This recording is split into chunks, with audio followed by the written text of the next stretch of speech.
Hello beautiful people! Welcome back to my channel. This is your Mama Sam. Hola mga amigo, amiga, kumare at kumpare. Kamusta kayong lahat? Sana lahat po kayo ay okay at safe ngayong araw na ito. At syempre, koko naman ang tatanungin nyo. Nakikita naman ninyo ang beauty ng Mama Sam ninyo, fresh overload pa rin, di ba? Ganyan talaga kapag umiinom ka ng maraming vitamin C at saka syempre, kumakain ka ng maraming hotdog. Dahil sa hotdog, nakakaloka ang beauty ng Mama Sam ninyo. So, yon. So, kamusta naman kayo mga amigo, amiga, kumare at kumpare? Sana lahat kayo ay okay na okay ngayong araw na to. So, happy Saturday po sa inyo lahat. Ang saya lang, di ba? Weekend, syempre wala tayong masyadong ginagawa. Maliban lang sa naglinis ako ng bahay ng bonggang-bongga. Kasi syempre, malapit na yung Chinese New Year. Kailangan linis-linis din. Tapon-tapon ng mga hindi na ginagamit na gamit. So, talaga yung bintana talaga tinira ko kanina. Nilinis ko ng bonggang-bongga. Para,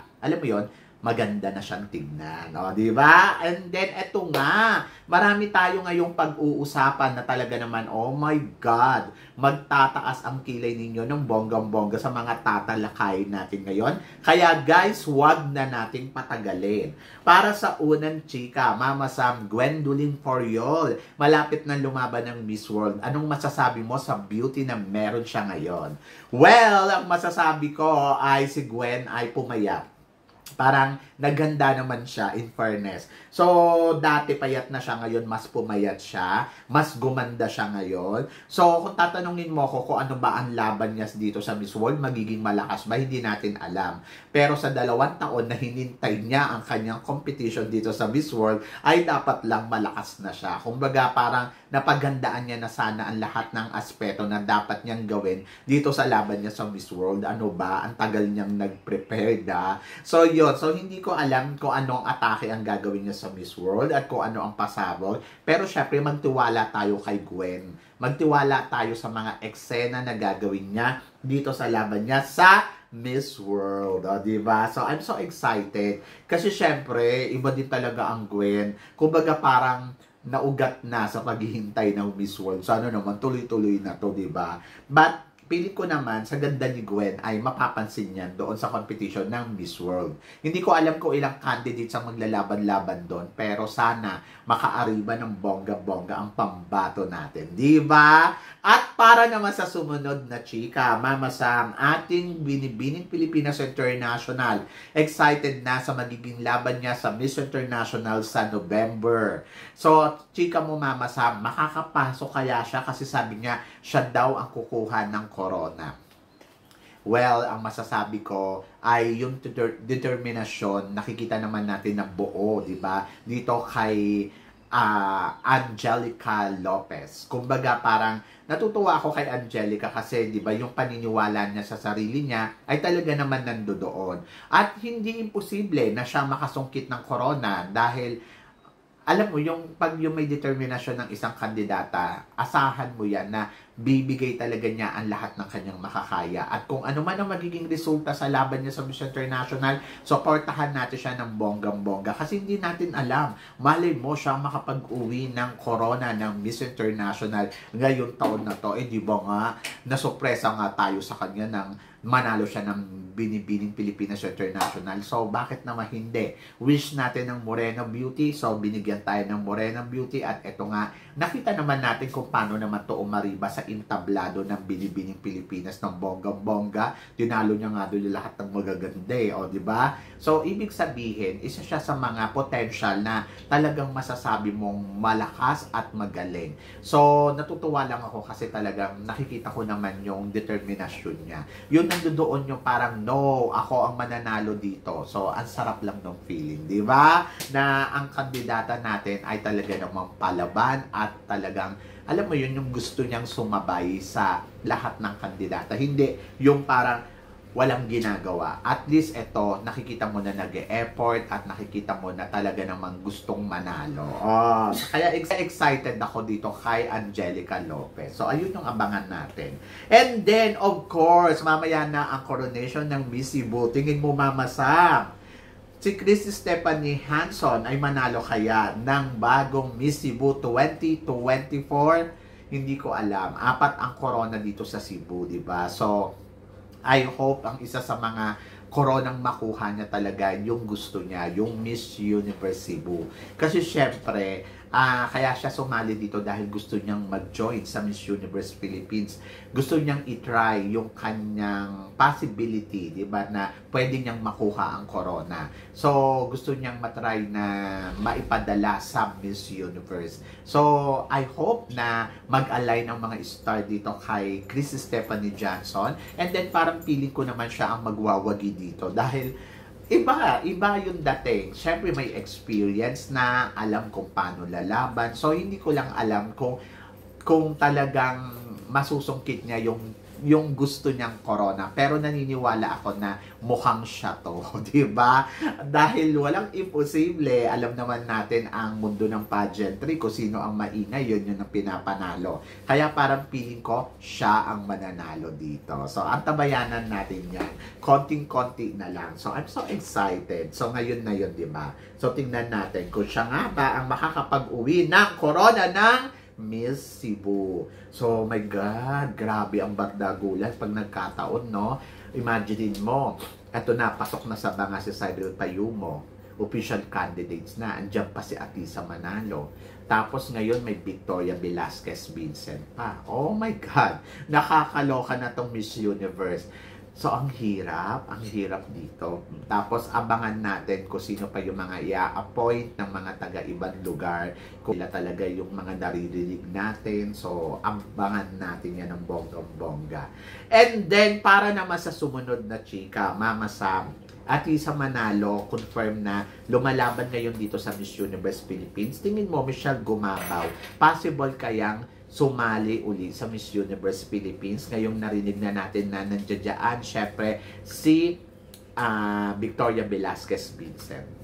To be honest, hindi ko alam kung gusto pang sumali ni Michelle Gumabaw sa Miss Universe Philippines. Pero kung ako tatanungin mo, syempre, bakit hindi? Maganda naman si Michelle Gumabaw, matangkad naman. Ngayon, lalo na, no age limit, di ba? So, ibig sabihin, possibility ay pwedeng sumali. So, baka magbalik. Kaya lang, hindi ngayong taon na to. Huwag tayong mag-expect kasi I think she's from Quezon City and I think hindi siya ipapadala ng Quezon City. But in the future, so malay mo naman, di ba? So, mag-abang lang tayo dito kay Michelle Gumabaw. Malay mo, bigla niyang maisipan na gusto kong sumali dito sa Miss Universe Philippines and then matry uli. So, di ba? Wala naman masama kung itatry niya. Basta ang importante ay ready siya sa kanyang pagbabalik. Di ba? So, yun lang naman eh. At nakikita ko na parang willing naman siya. Di ba? Nakakaloka.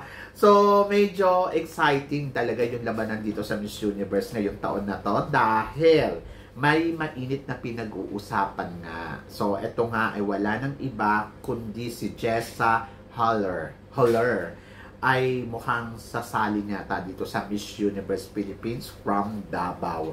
So, ito ay dating supranational noong 2018. Mama Sam, anong chika mo dito? So, yung mga batch ni Atisa Manalo to, di ba?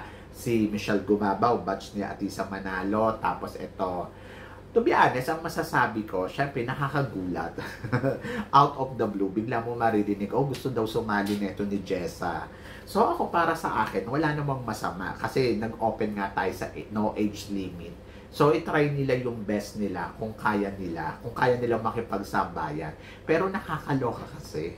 Sa sobrang dami ng tao sa Pilipinas, bakit papaulit-ulit silang nagsisalihan? So, caliber, yes, caliber naman si Jessa. May ibubuga naman, naging supranational nga. So, itry niya lang, wala namang masama. Nakikita ko naman na magaling naman ang isang Jessa at kaya naman niya ipanalo. Kung i-appoint siya ng Davao, walang problema, Davao City, di ba? So, walang problema kung siya yung appointed ng accredited partner doon ng Miss Universe Philippines. Kaya lang nakakaloka sila kasi galing sila sa Binibining Pilipinas at nag-title nga sila ng Binibining Pilipinas International. Parang hindi naman sila happy do sa title na nakuha nila. But, kung ano man yung purpose kung bakit uli sasali, katulad syempre ng mga Miss Intercontinental Queen title holder. So, kung ano man yung purpose nila, kung bakit sila sasali, purpose nila yon. So, alamin natin. At kung kaya nila ipanalo yung corona, edi ipanalo nila ng bonggang-bongga. Bakit naman hindi? Diba? So, no age limit, and then married, okay lang, bumalik kayo hanggat gusto ninyo. Kahit 10 beses pa sila magsisalihan dyan, kung talaga yun yung will nila, yun yung gusto nila, go lang, di ba? So, exciting na laban. Kasi another beauty queen title holder na naman. So, hindi ko lang alam kung siya na talaga yung ipapadala. Pero ang sabi nga ay nag-apply daw na maging kandidata for the Miss Universe Davao City. Imagine mo, bababa uli siya sa regional para lang lumaban ng Miss Universe. And then, tingnan natin kung kaya niya ipanalo ang Miss Universe.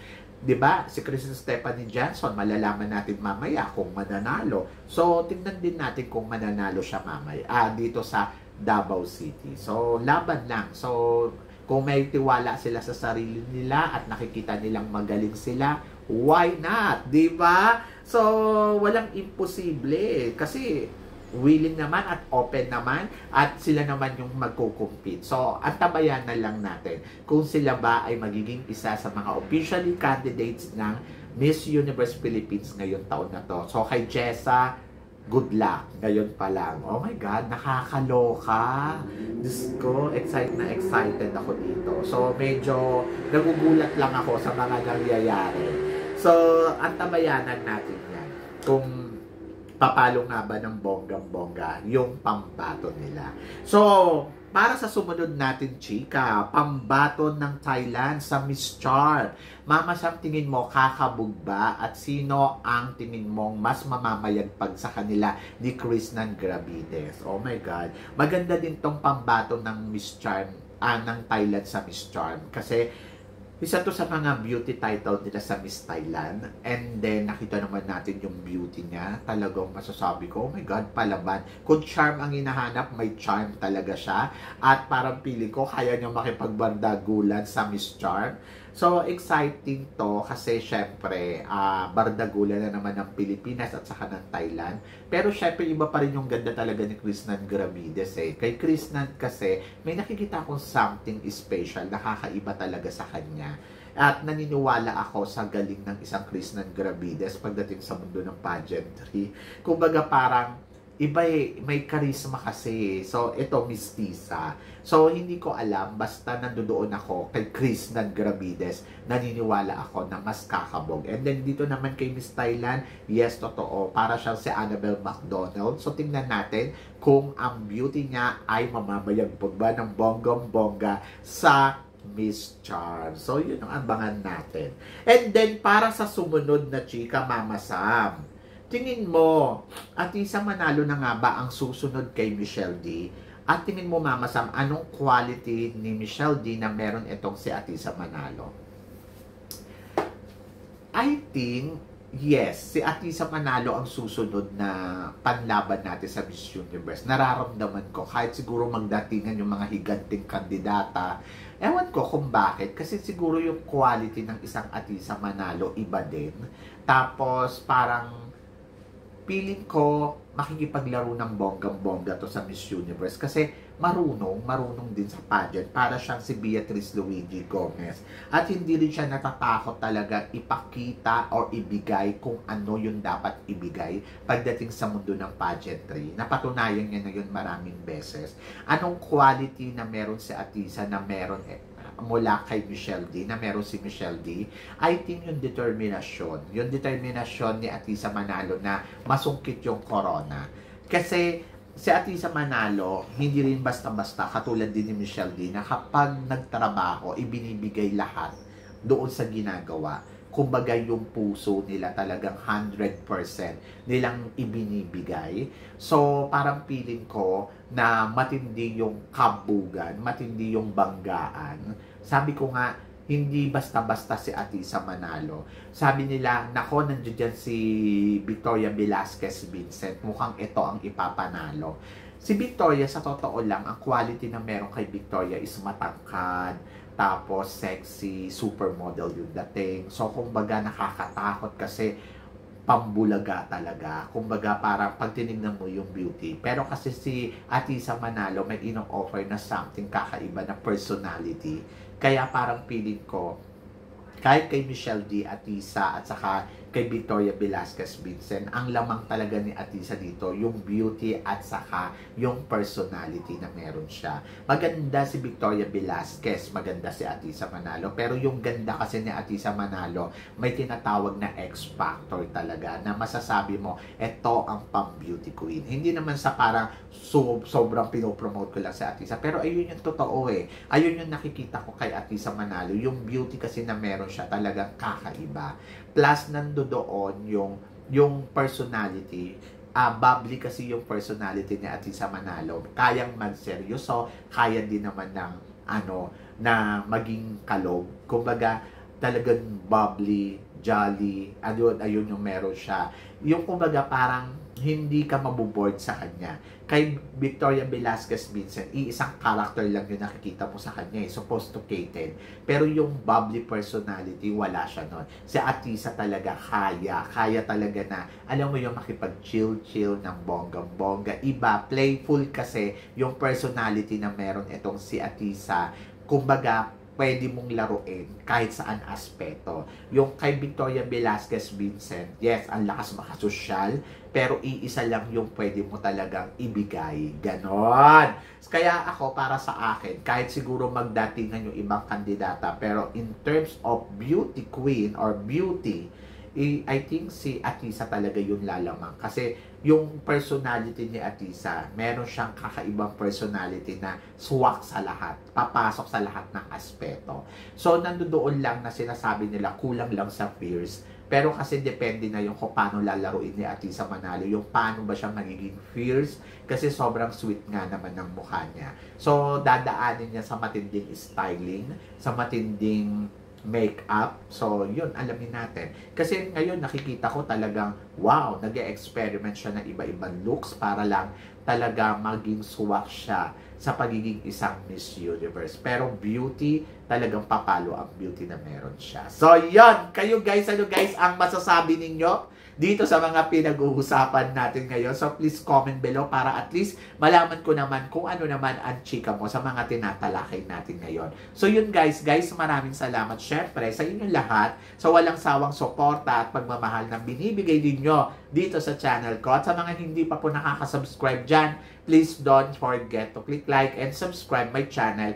At i-click nyo na rin po ang notification bell para lagi kayong updated. Syempre, sa aking mga chika. Sabi nga ganon, always keep smiling and always think positive. Walang imposible guys. Magtiwala lang tayo sa itaas. Kaya guys, hanggang dito na lang. Hanggang sa muli nating chikahan. See you tomorrow. Thank you guys.